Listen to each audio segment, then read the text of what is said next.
ஆழ்வார்கள் வாழி அருளிச் செயல்வாழி தாழ்வாதுவில் குறவர்தாம் வாழி ஏழ்வாறு முய்ய அவர்கள் உரைத்தவர்கள் தாம் வாழி செய்யமறை தன்னுடனே சேர்ந்து. இந்த ஆழ்வார்கள் எல்லாம்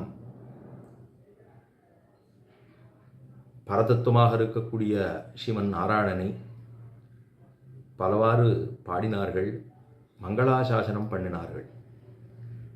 மங்களாசாசனம்னு பார்த்தாலே கிழியே சொன்னது போல மங்களத்தை ஆசாசிப்பது, எம்பெருமானுடைய சௌகுமாரியத்தில் ஈடுபட்டு அவனுடைய கல்யாண குணங்களையும் அவனுக்கு இருக்கக்கூடிய பெருமைகளையும் கொண்டாடுவது, அவன் பல இடங்களிலே கோயில் கொண்டு எழுந்துள்ளிருக்கக்கூடிய இடத்தை சென்று பாடுவது, மனதாலே பாடுவது, தியானித்து பாடுவது அப்படின்னு கொண்டவர்கள் ஆழ்வார்கள். அவ்வாழ்வார்களில் உயர்ந்தவராக பெருமானுக்கே திருவரங்கநாதனுக்கே மாமனார் அப்படிங்கிற பெருவைத்ததான பெரியாழ்வார் பாண்டது பெரியாழ்வார் திருமொழிங்கிறத பார்த்தோம். அதில் குழந்தையாக கண்ணனை கிருஷ்ணனை குழந்தையாக நினைத்து கொண்டார், தன்னை தாயாக பாவித்து கொண்டார், யசோதையாக பாவித்து கொண்டு பாடின பாசுரங்கள் தான் பெரியாழ்வார் திருமொழி அப்படிங்கிறது. அதில் 5 பத்துக்கள், அதில் 2வது பத்து பெரியாழ்வார் திருமொழியில் 2ஆம் பத்தில் ஒரு விஷயத்தை பற்றி மங்களாசாசனம் பண்ணுறார். சின்ன குழந்தைகள்லாம் பூச்சி விளையாடும், பூச்சி காட்டும். அது என்ன பண்ணுன்னா, இந்த கண்களை இந்த ரப்பையை மேலே தூக்கி விட்டு கொண்டு ஒரு மாதிரி ஒரு நிறமாக, ஒரு காஷையாடை நிறமாக, ஒரு நிறமாக இருக்கும் இல்லையோ, ஷேப்பும் இருக்காது, அதோட இன்னும் கொஞ்சம் அடர்த்தியாகவும் இருக்காது, அது செங்காரிச்சுண்டு ஒரு நிறத்தோடு கண்ணுக்கு இந்த இமையை தூக்கி விட்டோம் என்னால் இந்த ரப்பைன்னு சொல்கிறோமோ இல்லையோ, அது அப்படியே ஒரு மாதிரி செங்காரிச்சுண்டு இருக்கக்கூடிய ஒரு நிறமாக இருக்கும். செம்மை அப்படின்னு சொல்கிறோமோ இல்லையோ, அந்த வர்ணமாக இருக்கும். அதை காமிச்சுட்டு சில குழந்தைகள்லாம் கொஞ்சம் பெரிய குழந்தையாக இருக்கிறது சின்ன குழந்தைய கொஞ்சம் பயமுத்தும். அதை பார்த்த உடனே அது குழந்தை ஊன்னு அழ ஆரம்பிச்சிடும். அது மாதிரி பூச்சி காட்டுவதுன்னு கண்ணன் பெருமான் பண்ணிருக்கார். அது பண்ணிருந்தா தானே ஆழ்வார் சொல்லப்படுறார். அது மாதிரி பூச்சி காட்டுவது, இது ஒரு பாவனையாக, பாவனா பிரகர்ஷம்னே சொல்லுகிறார்கள். அப்படி ஒரு பாவனையாக பாவித்து கொண்டு பூச்சி காட்டுவது, குழந்தைகளுக்கு பூச்சி காட்டுறது, அது சில நேரம் சில குழந்தை கொஞ்சம் வேடிக்கையாக அதையே தொடும், சில குழந்தை பயந்துன்னு போய் அழுகும். இது கொஞ்சம் விளையாட்டு போல அந்த பூச்சி காட்டுவதுங்கிற விளையாட்டாய் எம்பெருமான் பண்ணினான். அதை ஆழ்வார் தானும் அந்த பதிகத்தை எடுத்து கண்ணன் பெருமானுக்கு, அதாவது பூச்சி காட்டுறது மாதிரி தானும் பாவித்தார், பாடினார். அதில் தான் இந்த 2ஆம் திருமொழியில் இருக்கக்கூடியது அரவணையாய் ஆயரேரேங்கிற பதிகம் வரும். அதுக்கப்புறம் இதில் மெச்சூது சங்கமிடத்தான் தன் நல்வேயூதி பொய்ச்சூதில் தோத்த புறைவுடவன் நற்காய் என்கிற பதிகம். அதில் தான், அதாவது மெச்சூது சங்கமிடத்தான் தன் நல்வேயூதி பொய்ச்சூதில் தோத்த புறையிடவன்னற்கா என்ன அத்தூதன் வந்த பூச்சி காட்டுகின்றான் அம்மனே அப்பூச்சி காட்டுகின்றான்னு பதிகம். அதில் பாசுரம், மெச்சூது சங்கமிடத்தான் தான் பாண்டவதூதனாக அவர்களுக்கெல்லாம் பாண்டவதூதனாக தானும் சென்றான். தூதனா போகிறதுங்கிறது ரொம்ப தாழ்ந்த செயலில் கண்ணன் பெருமான் தான் செய்தான்.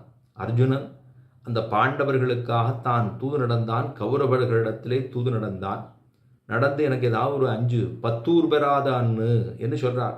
மெச்சூதி சங்கமிடத்தான் தன் நல்வேயூதி பொய்ச்சூதில் தோத்த பறையிட மன்னர்காய் 10 பெறாத அன்னு, 10 ஊர் பெறாத அன்னு பாரதங்கை செய்த அத்தூதன் வந்த அப்பூச்சி காட்டுகன்னான் அம்மனே அப்பூச்சி காட்டுகன்னான்னு பாசுறோம்.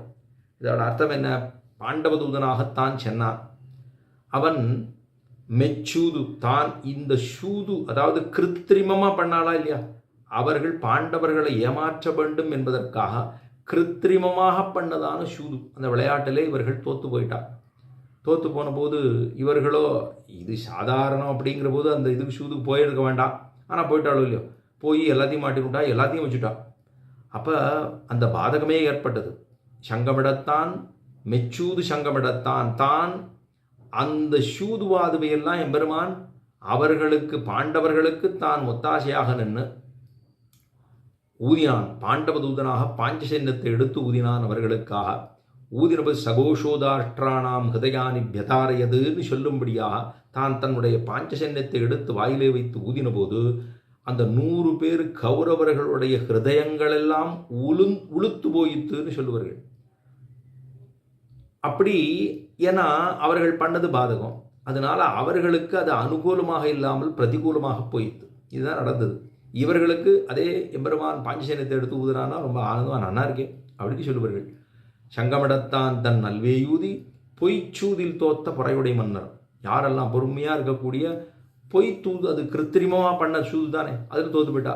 பொய்ச்சூதில் தோத்த பொறையுட மன்னர்காய் 10 ஊர் பெறாத அன்னு, 10 ஊராவது கேட்டுன்னு போனார் எம்பெருமான். ஒரு 10 ஊராவது கொடுத்துருப்பா படிச்சு போட்டோம்.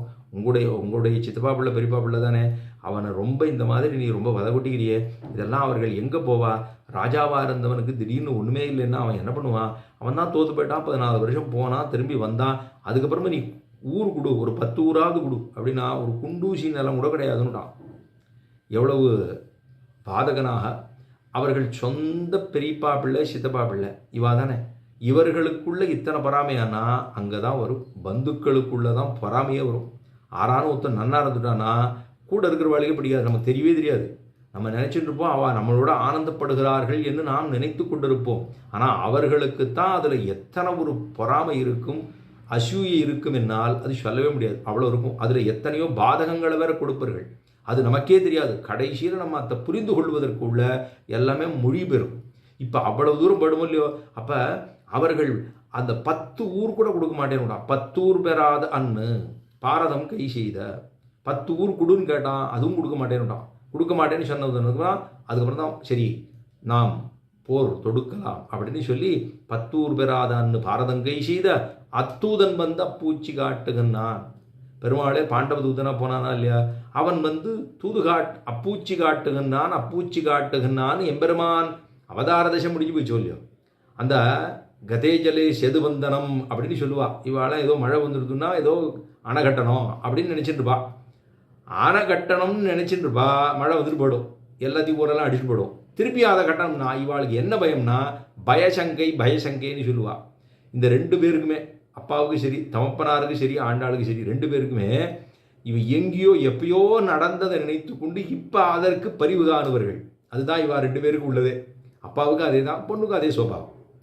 எப்பயோ நடந்திருக்கும், அதுக்காக அவள் என்ன பண்ணுவா, இப்போ போய் கண்ணனுக்கு இப்படி ஆயிடுத்து, இதை நம்ம எப்படி காப்பாற்றுறது பரிந்து போவார்கள். அதே தான் பெரியாழ்வாக இருக்கும். அதனால தானே பொங்கும் பரிவுன்னு சொல்கிறோம்.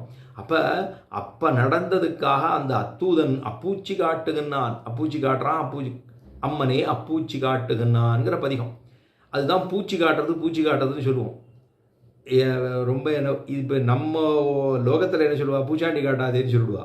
பூச்சாண்டி காட்டாதேன்னா அது ஏதோ இப்படி பண்ணிட்டு முகத்தை அப்படி வச்சுட்டு ஏதோ வந்துட்டு குழந்தைகளை பயமுத்துற மாதிரி பண்ணும்.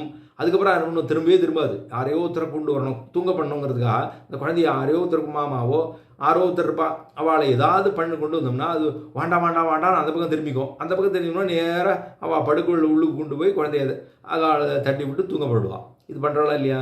இப்போது அப்பூச்சி காட்டுகன்னான்னு சொன்ன பதிகத்தில் இந்த அப்பூச்சி காட்டுகிறதான பதிகத்தை நம்ம சேவிச்சா நமக்கு என்ன பலன்? ஒரு பலன் சொல்கிறா.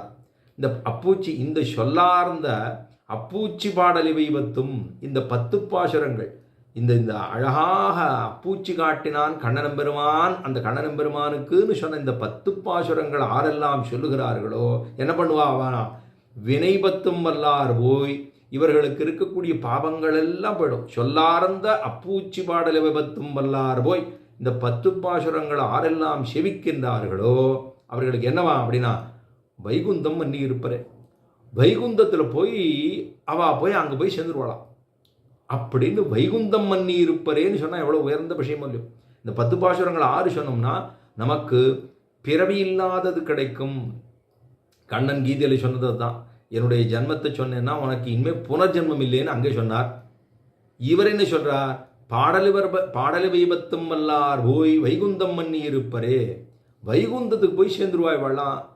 ரொம்ப ஆனந்தம். ஏன்னா பெருமானுடைய சேட்டுதங்களை தான் சொல்லிட்டு இருக்கோம். பெருமானுடைய சேட்டுதங்களை சொல்கிற போது அப்போ நமக்கு என்ன ஆகுது, நமக்கு கொடுத்ததான பயன், கண்ணு வாய் கண்ணு மூக்கு அப்படின்னு மனசு இதெல்லாம் எம்பெருமானை பற்றியே சிந்தனை பண்ணிட்டு இருக்கோம் இல்லையோ.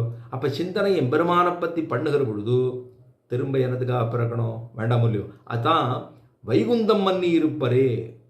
இந்த 10 பாசுரங்கள் பூச்சி காட்டுறதான இந்த 10 பாசுரங்களை கண்ணனெம்பெருமான கொண்டு இருக்கக்கூடிய பூச்சி காட்டக்கூடிய இந்த 10 பாசுரங்களை ஆரெல்லாம் சேவிக்கிறார்களோ பாவமெல்லாம் போயிடுது. பாபமே போயிடுது, வினையே இல்லை, கர்மாவே இல்லாமல் போயிடுது. போனதுக்கப்புறம் என்ன ஆகணும்? கர்மா போயிடுதுன்னு சொன்னால் அப்போ வேறு என்ன பண்ணணும்னா எம்பெருமான் திருவடி நிலைகளுக்கு போய் சேர வேணும். அதுதானே. அப்போ ததா வித்வான் புண்ணியபாபே விதூய நிரஞ்சன பரமம் சாமியம் உபைதின்னு உபனிஷத் வாக்கியம் சொல்லுகின்றதேன்னா பாபமும் போயிடுது. இப்போ நமக்கு பாவம் போயிடுது. இந்த 10 பாசுரங்களை சொல்கிறதுனால புண்ணியமும் போயிருந்தது அப்படின்னு சொன்னால் எங்கே போவோம் அப்படின்னா வைகுந்தம் மன்னி இருப்பரே, எம்பெருமானுடைய திருவடி நிலைகளை போய் சேருவோம். அப்படிங்கிறது தான் இந்த 10 பாசுரத்துக்கு உண்டானதான பலஸ்ருதியை ஆழ்வார் கொடுத்து போகிறார். அப்படி சொன்னதான பெரிய ஆழ்வார் திருவடிகளுக்கு பல்லாண்டு பாடி அமைவோம்.